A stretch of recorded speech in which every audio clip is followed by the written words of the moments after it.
የኢትዮጵያ ሕዝባዊ አብዮታዊ ፓርቲ ኢህአፓ እየተዘጋጀ የሚቀርብ ፍኖተ ዲሞክራሲ የኢትዮጵያ አንድነት ድምፅ ነው። ጤና ይስጥልኝ።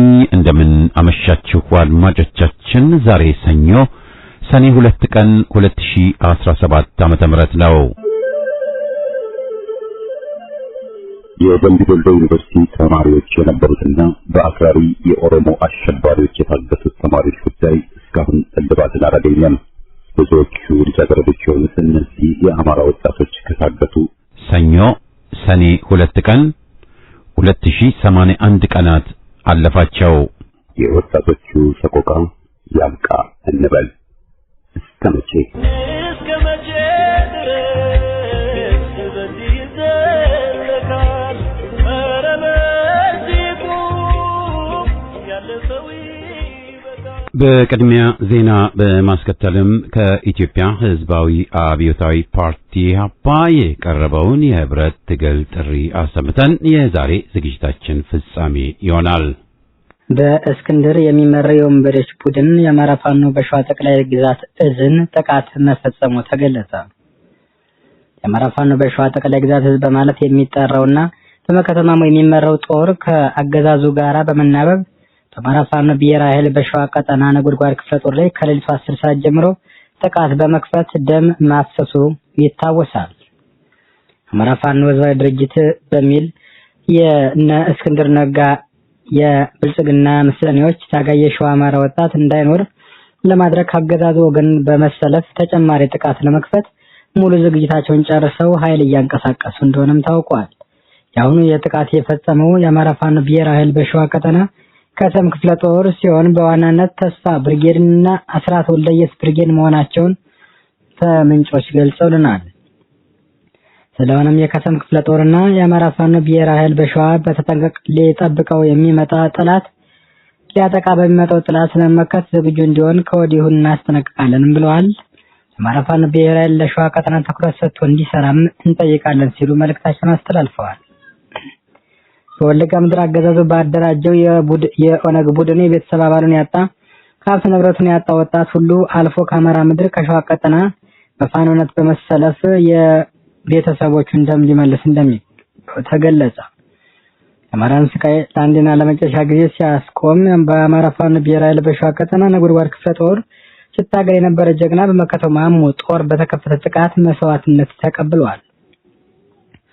በአስከሬኑ ላይ ዳንኪራ መደለቃቸው፣ ቪዲዮ ቀረጻ ማካሄዳቸው ደግሞ ይበልጥ ያማል። በምርኮ ስም አማራ ፋኖ ህዝባዊ ድርጅት በሚል የብልጽግና መሳሪያ ሆኖ እየተንቀሳቀሰ ያለው የተቀላቀሉ የኦነግ ቡድን እንዳሉና ከተለያዩ ግዛት ከጭፍጨፋ ያመለጣቸውን አማራ ቀየው መተው በፋኖ ስም ደም እያፈሰሱ መሆኑንም መረጃዎች ወጥተዋል።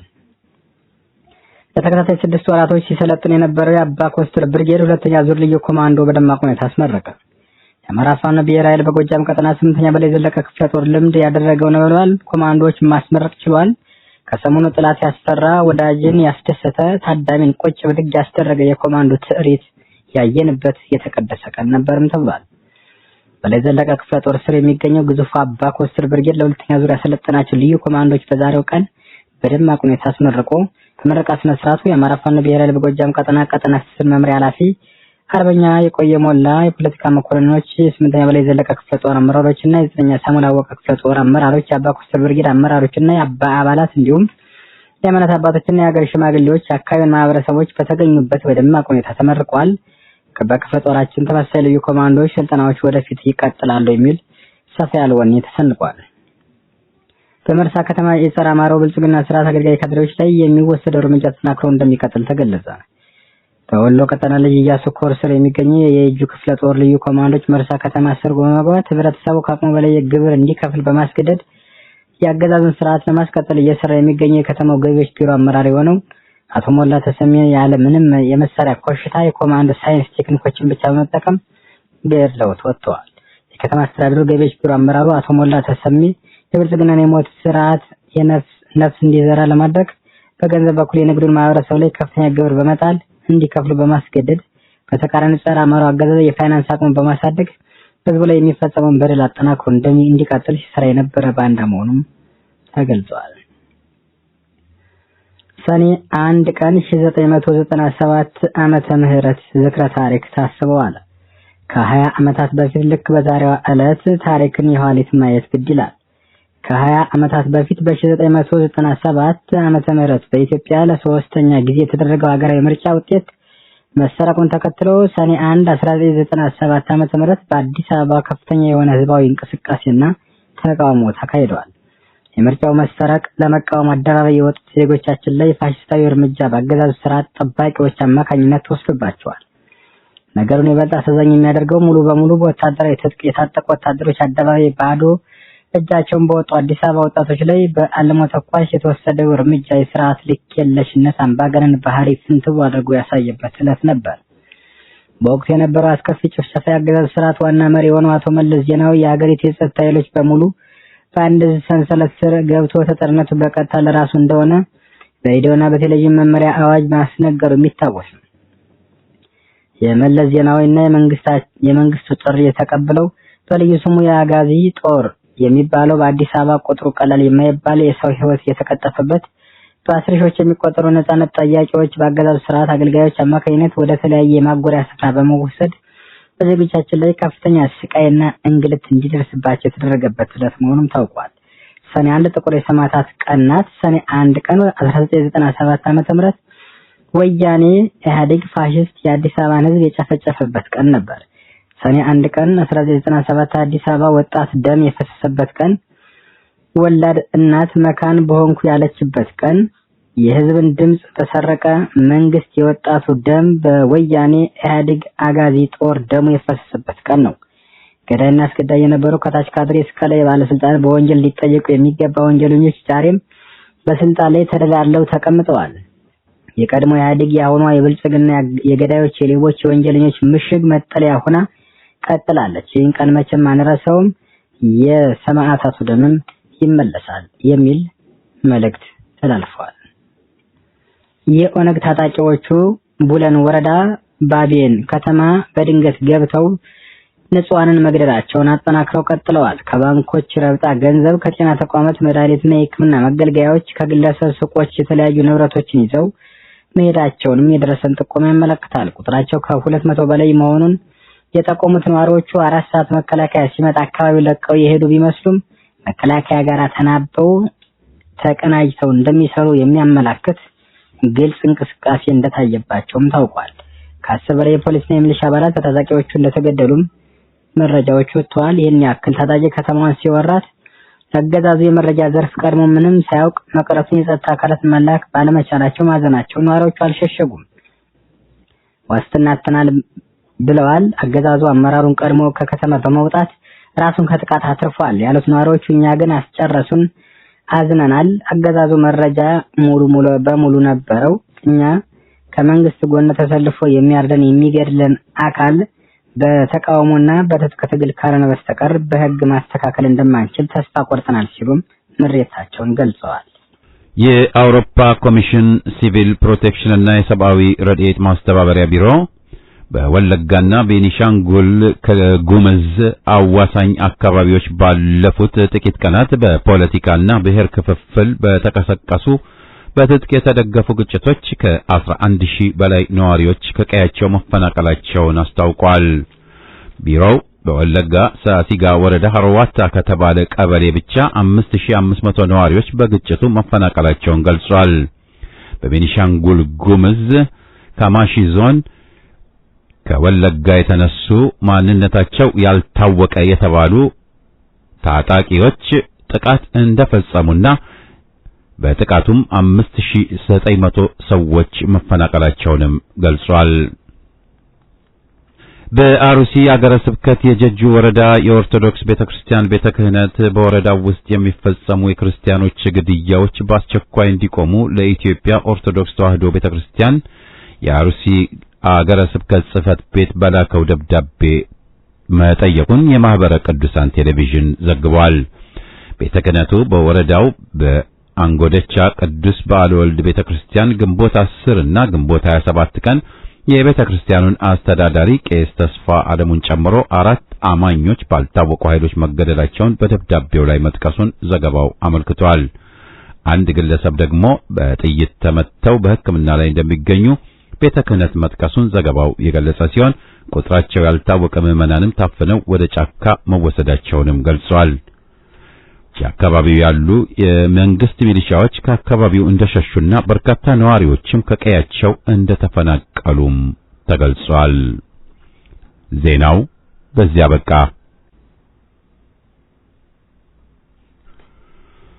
አድማጮቻችን በማስከተል ከኢትዮጵያ ሕዝባዊ አብዮታዊ ፓርቲ ኢህአፓ የቀረበውን የህብረት ትግል ጥሪ እናሰማለን። ሰኔ 2 ቀን 2017 ዓመተ ምህረት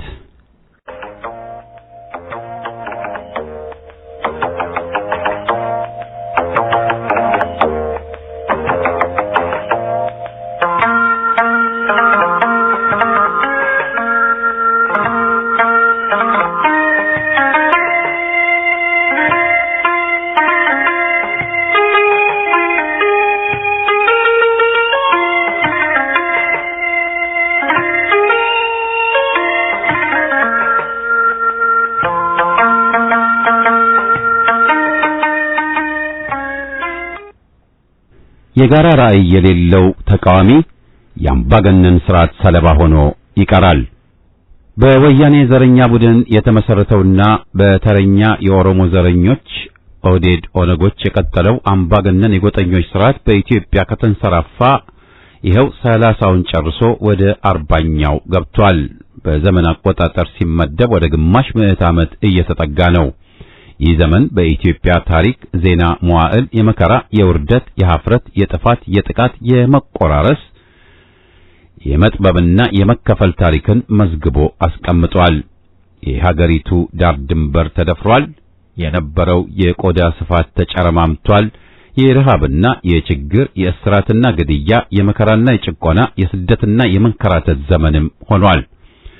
ለወያኔዎቹና ኦነጎቹ ወርቃማው ዘመን ሲባል ለቀሪው የኢትዮጵያ ሕዝብ ደግሞ ዘመነ ፍዳ፣ ዘመነ መርገም ሆኗል። የሀገራችን አኩሪ ታሪኳ እየተዋረደ በአሳፋሪ ድርጊትና ሁኔታ እየተለወጠ በመሄድ ላይ ይገኛል። ታፍሮና ተከብሮ የቆየው የሕዝቡ ባህልና እሴት ባልባሌና ርካሽ የባዕዳን ባህልና መጥፎ ልምድ በመለወጥ ላይ ነው። አገሪቱም የባዕዳን መጨፈሪያ፣ የሀብት መዝረፊያ፣ ያሻቸውን የሚፈጽሙባት ምድር ሆናለች። የኢትዮጵያ ለም መሬቶችና የከርሰ ምድሯ ሀብቶች ለባዕዳን በሐራጅ እየተቸበቸቡ ነው።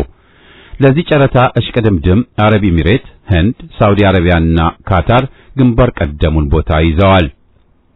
ባለቤት የሌላት አገር ሆና ስላገኟት ለብዙ ጊዜ ሲመኙት የነበረው ህልም እውን ሆኖላቸዋል።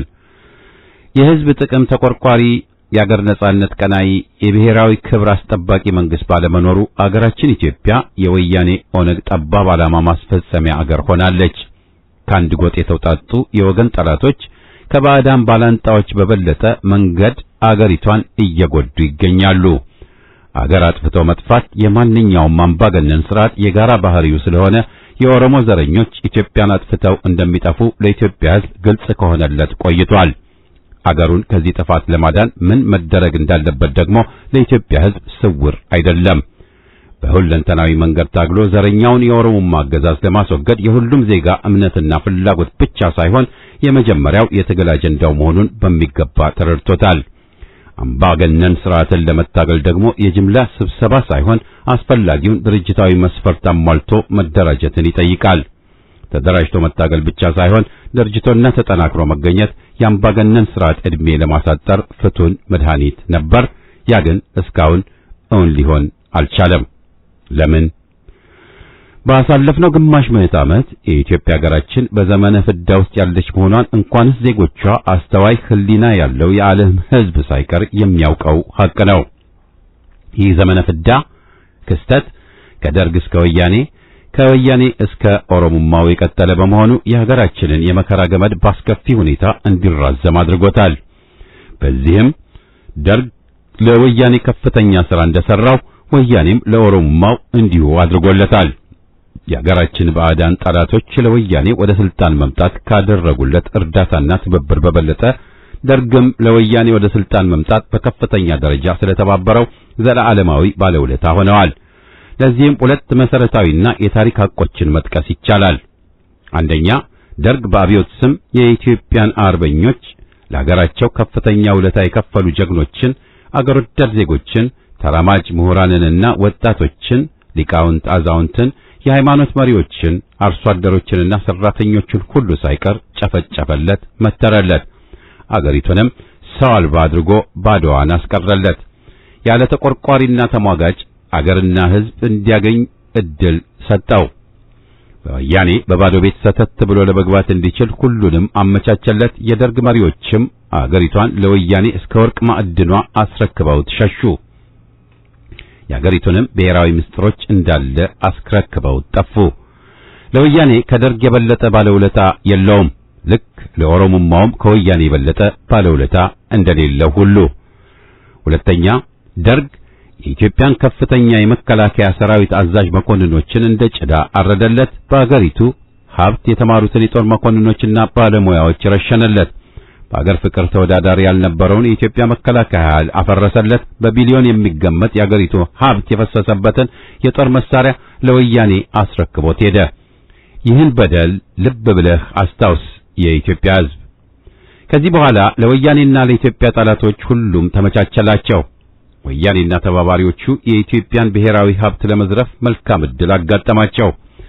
የኢትዮጵያ ሕዝብም አይኑ እያየ ጆሮው እየሰማ በአገሩ ላይ የሚፈጸምበትን ብሔራዊ ወንጀል ለመከላከል ቀርቶ ከወንጀሉ ለማምለጥ እንኳ ሳይቻላቸው ቀረ። ለዚህም ዋናው ምክንያት የጋራ ብሔራዊ ራዕይ ያለው የተጠናከረና የተባበረ ተቃዋሚ ኃይል የሌለ ለመሆኑ ማንም ሊከራከር አይችልም። ወያኔን በተባበረ መልክ ተደራጅቶ ለመቃወም የሚያስችል የተቃዋሚ ድርጅቶች ህብረት መፈጠር አስፈላጊና ወቅታዊ መሆኑ ታምኖበት የሚከተሉት ሙከራዎች ተደርገው እንደነበረም የታወቀ ነው። አንድ፣ በመጀመሪያ 5 ድርጅቶችን የያዘ የኢትዮጵያ ዴሞክራሲያዊ ኃይሎች ቅንጅት ኢዴሃቅ ተመሰረተ። 2፣ ፓሪስ 1 እና ፓሪስ 2 የሚባሉ የህብረት ሙከራዎች ተደረጉ። 3፣ የኢትዮጵያ ተቃዋሚ የፖለቲካ ድርጅቶች ህብረት ኢተፖድህ በሚልም ተሞከረ። 4፣ አማራጭ ኃይሎች የሚል ስያሜን በመያዝ አዲስ አበባ በጊዮን ሆቴል ሌላ የህብረት ስብሰባ ተካሄደ። 5፣ ከሁሉም በላይ ብዙ ጊዜ ጉልበትና ገንዘብ በመውሰድ ከፍተኛ ሙከራ የተደረገበት 16 ድርጅቶችን ያካተተ የኢትዮጵያ ዴሞክራሲያዊ ኃይሎች ህብረት ኢዴሃቅ እንዲመጣ ተደረገ። ከላይ እንዳመጣጣቸው በጊዜ ቀመር የሰፈሩት ሙከራዎች ለትግሉ አስተዋጽኦ ያስደረጉ ቢሆንም በሙሉ የታለመውን ግብ ሳይመቱ ቀሩ። አንዳንዶቹማ እንዲያውም የተፈረመባቸው ቀለም ከመድረቁ በፊት ነበር የውሃ ሽታ ሆነው ያረፉት።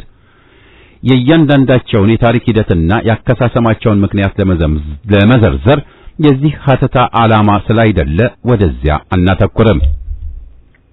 የታሪክ ታዛቢዎችንና የኢትዮጵያን የፖለቲካ ትግል ዜና መዋዕል የሚከተሉ ዜጎች ትክክለኛውን ነገር እየመዘገቡት እንደሆነ ግን ይታመናል። በእኛ እምነት ጠንካራ የተቃዋሚ ኃይሎች ህብረት ለመፍጠር ከሚያስችሉት ዋና ዋና መሰረቶች ቀዳሚው የጋራ ብሔራዊ ራዕይ መኖር ነው እንላለን።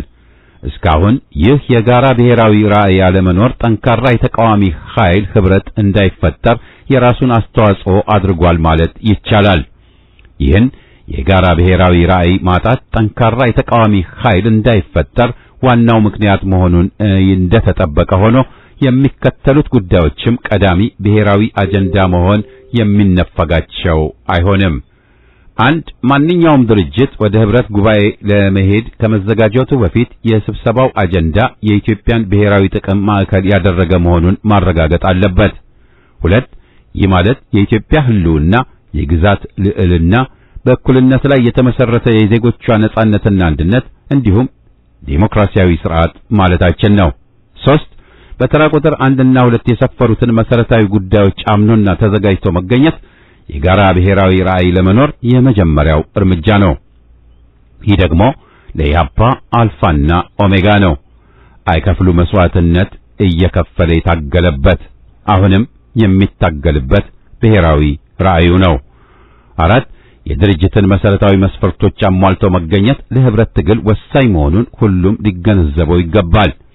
የጉባኤን ድግስ ለመቋደስ ሲባል ብቻ የሚደረግ ሙከራ ሁሉ እስካሁን ፋይዳ አላመጣም። 5 የጋራ ብሔራዊ ራዕይ ያለው ኃይል መኖር ቢያንስ 3 አበይት ጠቀሜታዎችን ሊያስገኝ ይችላል። ያልተቋረጠና ያልተቆጠበ ህዝባዊ እምነትና ድጋፍ ያገኛል።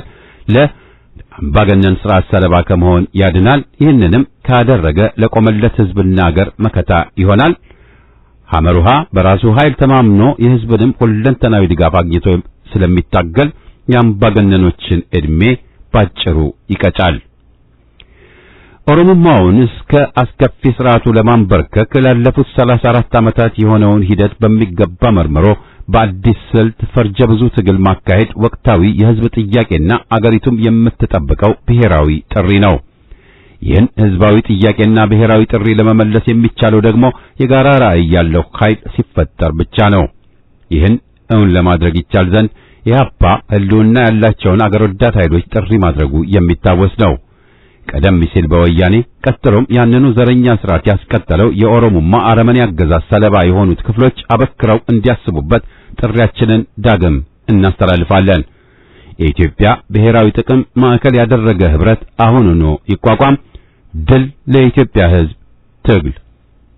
ቀድሞ ለፋሽስቶች ያጎነበስን ዛሬም ለቆጠኞች እንበረከክን የነጻነት ዋጋ ድንበሩ እስከዚያን በዘመን አስመርቅ ግንባርክን አሳየው ግንባርክን አሳየው ግንባርክን አሳየው ግንባርክን አሳየው ግንባርክን አሳየው ግንባርክን አሳየው ግንባርክን አሳየው ግንባርክን አሳየው ግንባርክን አሳየው ለመድብ ለፓርቲ ቀድሞ የታገለ መቃይ ተፋላሚ ታግሎም ያታገለ ሕግ የበላይ ይሁን ብለህ ያስተማርከው ሉዓላዊነትን በክብር የያዝከው የአገር ክብር መላሽ ኢህአፓ እውነት ነው የሕዝብ ተስፋ ነህ ግንባርክን አሳየው ግንባርክን አሳየው ግንባርክን አሳየው ግንባርክን አሳየው ግንባርክን አሳየው ግንባርክን አሳየው ግንባርክን አሳየው ግንባርክን አሳየው ግንባርክን አሳየው ቅንነት የሞላው ሁሉንም ያቀፈው ዓላማው በጥናት በግልጽ የተጻፈው ለፍትህ የቆመ በደልን የጠላ የጨለማው መብራት የእውነት ብርሃን ፋና እምነት፣ ጽናት፣ ፍቅር ኢትዮጵያዊነት ነው። እናሸንፋለን። ግንባርክን አሳየው ግንባርክን አሳየው ግንባርክን አሳየው ግንባርክን አሳየው ግንባርክን አሳየው ግንባርክን አሳየው ግንባርክን አሳየው ግንባርክን አሳየው ግንባርክን አሳየው ትቀፈደዳላችሁ፣ ትፈጃላችሁ። ግልገል ፋሽስቱ ኮሎኔል ለስልጣን ከበቃ ጀምሮ ለህዝብ ሲደሰኩር ውጥንቅጡ 90% ውሸትን 10% ጥራዝ ነጠቅ ልፈፋን ያቀፈ መሆኑን ብዙ ጊዜ ታዝበናል። የሚታወቅም ቢታይም ካፉ ጣዝማ ማር ፈሰሰ ባዮች መጋዣዎቹ ግን ነጋ ጠባ በተከፈላቸው ልክ ሲያወድሱትና ሲያዜሙለትን መስማት ተገደናል። አንቱ ሊባል የማይገባውን ከንቱ ከሳቸው አልፈው መሪም ጠቅላይ ሚኒስትርም ሁሉን አዋቂ ብልህም ብለው ሊያጨበጭቡለት ሲቃጡ ታዝበናል። በሰሞኑ በፓርላማም በሌላ መድረክ የሚያቀረሸው ጸረ አማራነት ለኦነግ ተከታዮቹ በር ከፍቶ በምስራቅ ወለጋ ከ700 በላይ ንጹህ አማራዎች በየመስጊዱ ሳይቀር ሊታረዱ ምክንያት ሆኗል። ኮሎኔል ግራኝ በትምህርት መስክ ቅልጥ ያለ ዘረኝነቱን ሊያስረዳ ሲጠርና አማርኛና ትግርኛ እናገራለሁ በሚል አጓጉል ማጠየቂያ ሊደረድር ሲጥር ምንኛ ህዝብ አልነቃብኝም ብሎ ህዝብን እንደናቀ አሳይቷል። ደፋ ቀና ቢልም ግልጽ ሆኖ የታየው ኮሎኔሉ ራሱ ጸረ አማራ፣ ጸረ ኢትዮጵያ አንድነት የጥላቻ ፖለቲካን እንደሚያራምድ ነው። በወቅቱ አጋልጠን እንደነበረው የኮሎኔሉ አገዛዝ ውልደቱ ከአሜሪካም ከአረቦችም ተደቅሎ በመሆኑ አስመራ ድረስ ሂዶ ተለማምጦ ኦነግን ሲመልስ ይህ የግንጠላ ቀንቃኝ ቡድን መርሃ ግብሩን ቀይሮ እንደሆነም አልጠየቀውም። የኦነግ መሰል የሻዕቢያ ጫፋሪዎችና የአሜሪካ ቅጥረኞች ግንቦቴዎችንም ጠርቶ ሲያስተናግድ አገር ወዳድ ድርጅቶች አገር ውስጥ ይፋ ህልውና እንዳይኖራቸው አግዶ በመተካቸው ከሃዲዎችን በስማቸው ኮለኮለ። ከወደ ሚኒሶታ አሜሪካ ደግሞ አማራና ክርስቲያንን በሜንጫ እንረድ ባይን የኳታር ቅጥረኛ እንዲሁ ጠርቶ አገሩን ከፍቶለት በቄሮ መንጋ ስንቱ አለቀ። ከመጀመሪያው እንደገና እንዳልነው እንበልና ኮሎኔሉ ጠባብ ኦሮሞ ለመሆኑ በቂ መረጃ አቅርቦ ነበር። ህዝብን ለመሸንገል ጥፋትን አማኝ ኢትዮጵያን አፍቃሪ ቢመስልም ዋናው ግቡ ኢትዮጵያን በኦሮሚያ መተካት፣ አማራን እንደ ህዝብ ማጥፋት መሆኑን ከጌዲዮና ቡራዩ ሻሸመኔ ጀምሮ ያሳየው ነው። ሳይሆንለት ሸርተት ብሎ ከኔም በላይ ኢትዮጵያዊ ላሳር ባይ ይሆናል። አድብቶ ደግሞ በመንጋውና ታጣቂዎቹ የአማራ አፋሩን መንደር ያጋያል። ሕፃናትን በመድፍ ይደበድባል። በአውሬ ተከታዮቹ ያሳርዳል። ፍጅት ይፈጽማል። ይህ ሁሉ ሲሆን አጋሮቹ የመረጡት ዝምታን ነው። ከ700 በላይ አማራ በግፍ ተጨፍጭፎ ለትግራይ ቤንዚን በበቂ አልገባም ነው የነሱ ዋና ጫጫታ። ፍጅት ካሉም በተገላቢጦች ፋኖን ሊከሱ ነው የሚነሱት። በወለጋ የተፈጸመው ፍጅት የመጀመሪያውም የመጨረሻውም አይደለም። ኮሎኔል ግራኝ ምላሱን አሻሽሎ ለገዳዮቹ ጠበቃ ሲሆን ሲጥርና ሲያቅተውም መታዘቡ ቢቀፍም የእሱ አገዛዝ እስከቀጠለ ድረስ የህዝብ እልቂትና ፍጅት መለያው ሆኖ የሚያጅበን ነው። ያገዛዙ መለያ ይህን መሰል ፍጅት ነው። ኮሎኔሉም የህዝብ የመጀመሪያና ዋነኛ ጠላትም መሆኑ የታየና እየተረጋገጠም ያለ ነው። በኢትዮጵያ ህዝብ ጠላትነት የተሰየመው ኃይልም ያገዛዝ ነው። በዙሪያውና በስሩ ሸኔ፣ ቤኒሻንጉል ወዘተ በሚል ስምና አሁን ደግሞ በደቡብ ሱዳን ተባባሪነት በጋምቤላም ብቅ ያሉት ኮሎኔሉና ወያኔ ህልውና የሰጧቸው ኢመንት ቅጥረኞች ናቸው። ሸኔ በይፋ የኦነግ ጦር የነበረ ነው። 20 ባንክ ሲዘርፍ የተባበሩት ዛሬ በኮሎኔሉ በየቦታው ተሹመዋል። ማንም ያልያዘው ልዩ ክላሽን ገዝተናል ብሎ ሲፎክር የቃጣው ኮሎኔል ቡፋ የሚሆነው ጀግንነትና አሸናፊነት በትጥቅ ብዛት የሚወሰን አለመሆኑ ብቻ ሳይሆን ያለውን ክላሽን ታጥቆ ሲንጎማለል የሚታየው ሸኔና ኦነግ ነው። አንድ የኢሃሰ ኃይል የሚያሳርፈውን የሸኔ ስብስብ ባለብዙ ሺህ ጦር አስመስሎና አይበገር አድርጎ ለማቅረብ በፈረንጆቹ ትብብር መጣር ማንንም አያታልልም። ህዝባችንን እየፈጀ ያለው የኮሎኔሉ አገዛዝ ነውና ለወንጀሉም ተጠያቂ ይህ አሁንም አንዳንዶች መንግስት የሚሉት የፋሽስት ነፍሰ ገዳዮች አገዛዝ ነው። ለውጥ ላይኖር የኦሮሞው ጠባብ ዘረኛ አገዛዝ አደብ ላይ ገዛ ነጋ ጠባ ለቅሶና ዋይዋይታ ይባስ ብሎ ደግሞ ከጅቦቹ ከራሳቸው መፍትሄ ፍለጋ ጅልነት ነው። አገዛዙ ዋና ጠላት መሆኑን ፈርጆ በጋራ ሁለገብ ትግል ማደባየት ወሳኝ ነው። የኮሎኔሉ አገዛዝ ካልተወገደ የወያኔ መጨረሻ ለነገ አይሆንም። ሸኔ ማለት ኦነግ ነው። ኦነግ ማለት የኮሎኔሉ አገዛዝ፣ የኮሎኔሉ አገዛዝ ማለት ወያኔ ነው። በአማራውና ኢትዮጵያ ላይ ከወያኔም ከአሜሪካና አረቦችም ጋር ስምምነት ደርሰዋል። የጥፋት ኪዳን ተፈራርመዋል። የኮሎኔሉ አገዛዝ ከናጋሮቹ ይውደም። በአገር ህዝብ ጠላቶች ላይ እናምጽ፣ አመጻችን ይስፋፋ።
ቱማ ሀበሽኛ በሚል ካቀናበራቸው ግጥሞች ውስጥ የተወሰኑትን እናሰማለን። አልሰማ ላለው ሁሉ መጣሁኝ ሲላቸው ይሁን ይምጣ ያሉ ተው ይቅር ሲባሉ ሳይሰሙ የቀሩ ጽልመት ደይኑ ሰፍኖ ብርሃን የታያቸው ምጸት እየመጣ ተስፋ የወረራቸው አይናቸው ታውሮ ጆሮአቸው ተደፍኖ የመጣባቸው መጣልን ተብሎ ሀገር ጉድ ወረራድ ሰው በቁሙ ሞቶ በቀናት በወራት በቅጽበት መርታ ሁሉም ተጋለጠ ባንዲራም ጨርቅ ሆነ መብትም አፈር በላ ግድያውም ደራ አላይ አልሰማ ሲል የከረመ ሁሉ ሌሊስማ ቢል ከቶ ዛሬ ቢፍጨረጨር ጅብ ከሄደ ጩኸት የሚያሳዝን ነገር የማይፈይድ ነገር ለብሔረተኞች ወያኔ ተንኮለኛ መዘጨ ብሔረተኛ ጅሉ ሁሉ ተመረዘ ብሔሬ እያለ ፈዘዘ በየብሔሩም ተደራጀ በወያኔ መርዝ ነሆለለ ወያኔ ተንኮለኛ መርዝ ረጨ ክልል ተብዬ ሰው ሁሉ አበደ ክልሌ ወይ ሞት እያለ የወያኔ መርዝ ግቡን መታ ብሔሬ ያስብሎ ጦቢያን አስረሳ ሰውን አጥብቦ እያብላላ ደም ቀይ ቀለም ቀይ ነው ሳልሳም እንደዚያው ነው ቀይ ሴትም ሞልቷል ወንዱም ተትረፍርፏል የአሜሪካ ህንድም ቀይ ህንድ ተብሏል አርማም ቀይ ይሆናል ትግል በደራበት የጀግና መሰዋት በሚዘከርበት አርአያ ሆኖም ቀጣይ ባፈራበት ጥሬ ስጋም ቀይ ነው እንዲያው በደፈና ደምማ ቀይ ነው የሰው ከሆነማ ያውሬ ሰው ግን ድፍርስ ጭራሹን አተላ ደምማ ቀይ ነው የሰው ልጅ ከሆነ ወኔውን ባረቄ ገድሎ ካልደበነ ህሊናውን ሸጦ ሁሉንም ካልካደ ደምማ ቀይ ነው ዲበኩሉ አይለኛ በትግል ላይ ሲፈስ ህይወት ማስለምለሚያ ሀገር መጠበቂያ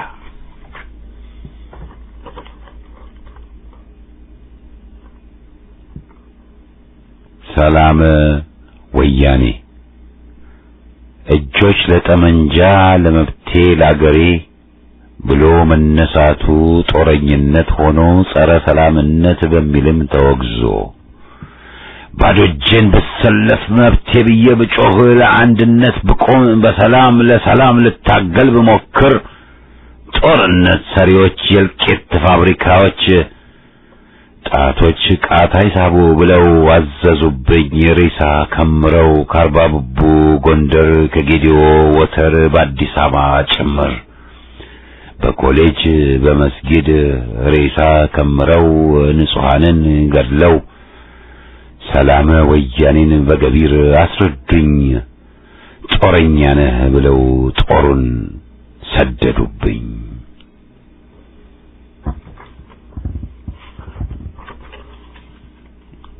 ማናቸው